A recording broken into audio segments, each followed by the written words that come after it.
Data है, secondary data है, वो भी आप कर सकते हैं, लेकिन याद रखने की दो चीजें।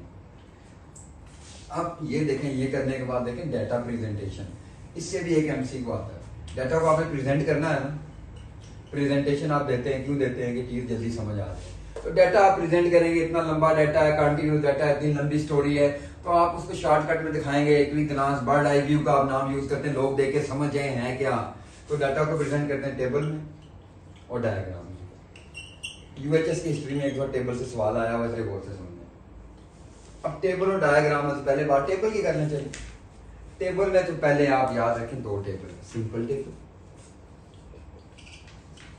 Frequency distribution table.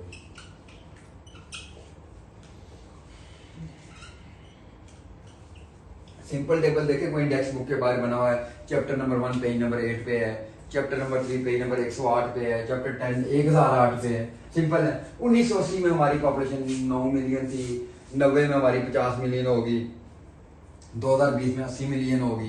Simple table. Frequency, हम टोटल फ्रीक्वेंसी लेते हैं 1।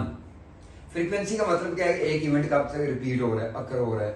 लाइक आपके पास एक डाटा है, 1 1 3 2, तो 1 1 तो 2 दफा आ रहा है ना, तो 2 1 दफा आ रहा है।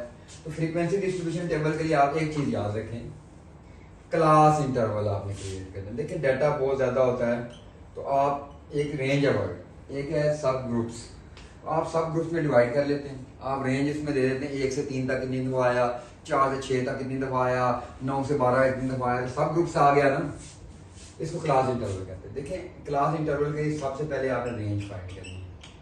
अब रेंज क्या है, रेंज मैक्सिमम और मिनिमम का डिफरेंस है। लाइक मैक्सिमम वैल्यू 21 है, मिनिमम 1 है, तो माइनस कर दें, रेंज 20 आ गई। अब क्लास इंटरवल के लिए आपने डिवाइड करना है रेंज को डिजायर्ड नंबर ऑफ ग्रुप से।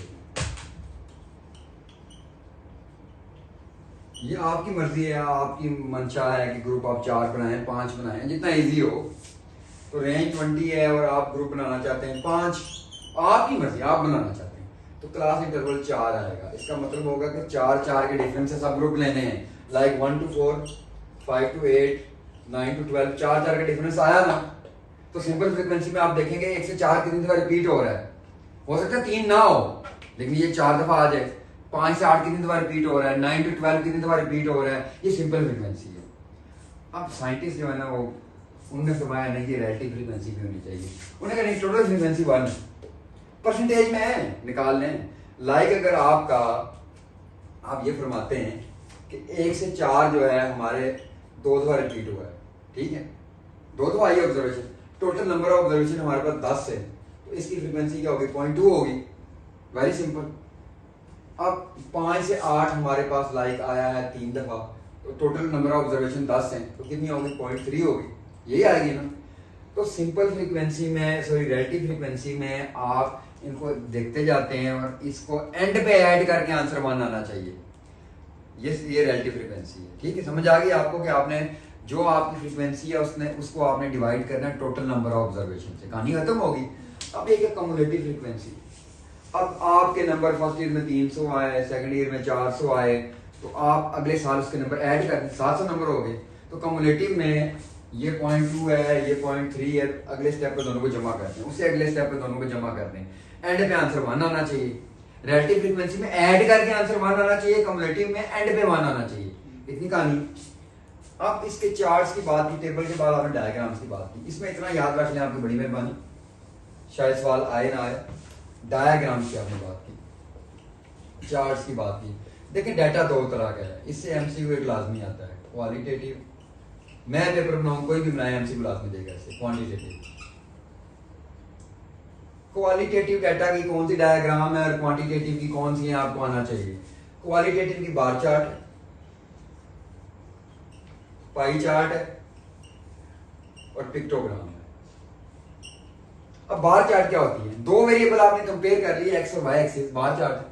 80 की पॉपुलेशन आपने दिखा दी, 90 की दिखा दी, 2000 की दिखा दी, तो देख के अनपढ़ आदमी को पता चल जाएगा कि 90 में ज्यादा थी, 80 में ज्यादा थी। सिंपल बार चार्ट है।